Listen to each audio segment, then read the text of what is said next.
Hey guys, this is Stu from Stuart Scale Models, and this is a further update on my entry into the Bandai group build, which is Bandai's Star Wars AT-ST All-Terrain Imperial Scout Walker, or as we all know it in the modelling trade, the Chicken Walker.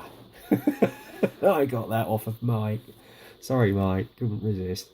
I can understand why you call it the Chicken Walker, because it does actually look like a chicken, believe it or not, with those bandly legs. Hang on, let's push him back in because his front is a little bit front heavy, unfortunately. Hang on. There's a good thing about these kits is that you can actually adjust the figure, so there we go.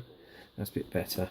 It does actually stand quite tall for the figure of 1/48, and as you can see, I'm just about getting it in the frame of the picture. But overall, I have to say, I'm thoroughly enjoying the build on this.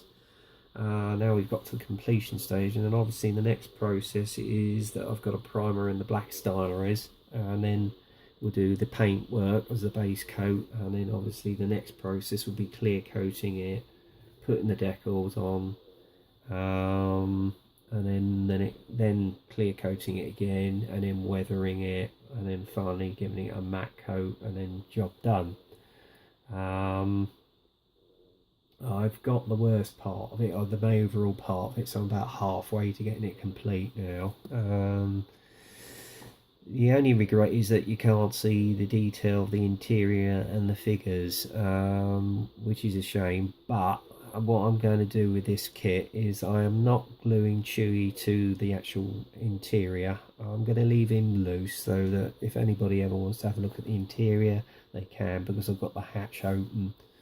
You can still see a bit, but not as much as you did before in the last update. But as I say, I can understand why people raved about these kits when they came out last year. Such as Lenny from RTB Models, who informed me he had never had so much fun. And obviously Mike said to me that you will have thoroughly enjoyed the build on these. And you're right, Mike, I certainly am. So much so, I'm actually tempted, well, I say tempted, I don't know if I actually get around to doing it, is doing one as an in-between build, believe it or not, because I've actually got, if I can find it, let's have a look at my stash down here, my Bandai Star Wars stash. Ooh, where did I get it?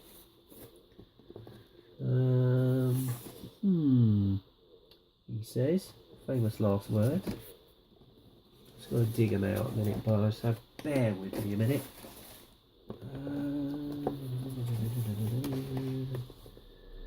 I bet he's buried right at the down bottom, knowing my luck. Nope, I haven't got him here. Right. I know where I'm going to have to look. This is a problem. When you do these things, you're never quite prepared when it comes to the video. And it's proving to be the case right now. So bear with me in a second, guys. I'm just going to go and have a look. Oh yeah, this one, which is the Clone Trooper from the second prequel. Funny enough, I'm actually going to watch that in a minute. I have to say, I've had a look at it. I think this one is going to be a nice straightforward build, so I might well have a go at that between now and Christmas and do it in a day when I've got a day off. Possibly, I'm not holding you to it, guys, but I might well do. I'm sort of debating on it at the moment, but that was the latest one I've got. There you go. As I say, the next process with this build is going to be the priming, and then we're getting on to the paint work. You might see her in just primer, or possibly in her base coat, but we will see, because obviously I've got Telford on tomorrow, for which I'm getting up mega early, practically in the middle of the night, so that I'm in time to catch the first train out of Ascot, as I'd indicated on my last update. I am immensely looking forward to the show, having been there last year, and not the year before that, but the year before that. It is a fantastic show. I heartily recommend, if you've got the chance, go along to the show. But if you want you're thinking of getting any bargains, you might not, because sometimes they tend to up their prices on some of the stands. But if you're lucky, you will get a good discount somewhere along the line. So if you've got your shopping list, I would suggest you get in there early. If you're an IPMS member, you can get in there at 9. So it'll give you a good chance to have a look around for any sort of bargains you want to get hold of. If you're not, then you're going to have to join the queue along with the rest of us, including me, who forgot to renew his IPMS membership. Yes, Blow. And you won't get in till about 10. But I have to say, having joined Wesley Earlsmore, I hooked up with him on the minibus, which was transferring us to and from the show. We were lucky because the queue wasn't too bad. We managed to get in fairly quickly, but it all depends this year. We will see. I might possibly do some filming at the show. Then again, I might not. Depends on how much juice I've got left on my phone. It might be photos only, which I'll post up on most forums or on Google Plus or on my page, my Facebook page. For my modelling channel. We'll see. We will see. Because the trouble is, when I go to these model shows, I tend to get a bit snap happy.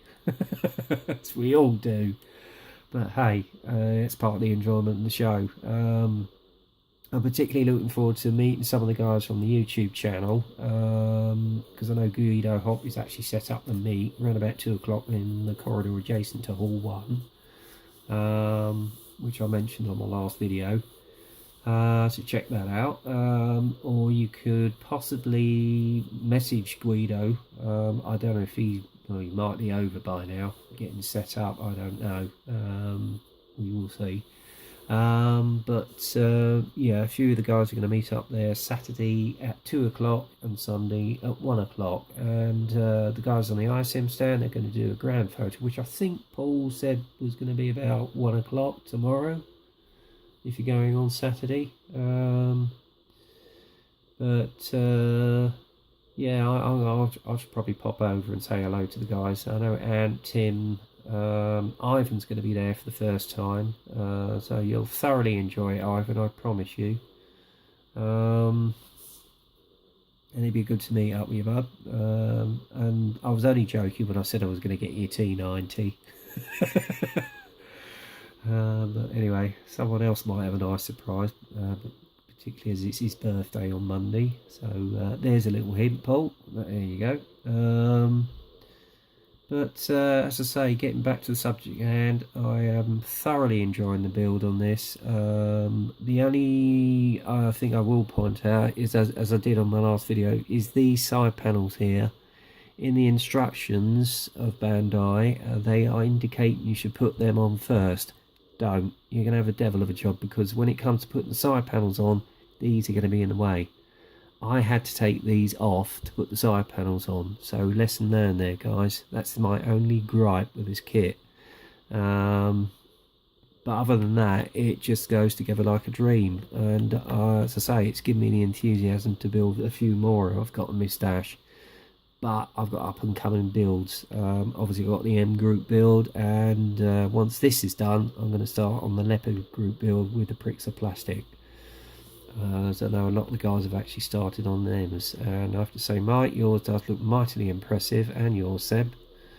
Yeah, it's certainly got the ball rolling for me, and I'm looking forward to doing my first leopard. But anyway, I'm getting off the subject of this one. As I say, the next time you'll see this, she'll either be in primer or she'll be in her base coat.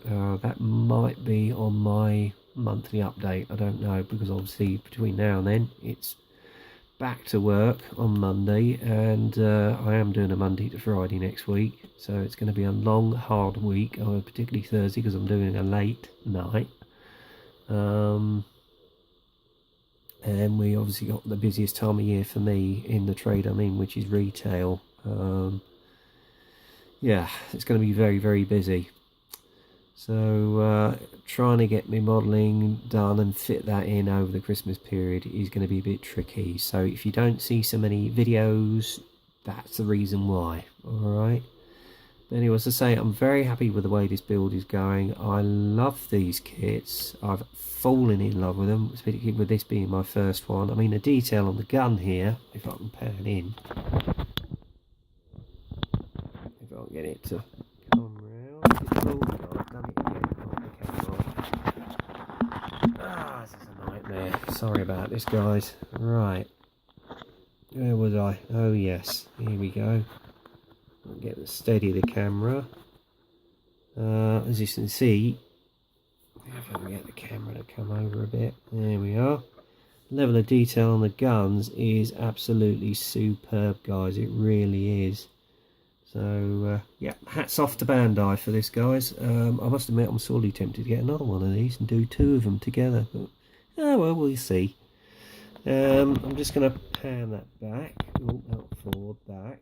Again, the filters on the back, the detail on that is awesome, and obviously the midsection, the level of detail on it, even the pipes underneath, as you saw just then, the level of detail on this gun is absolutely superb and first rate.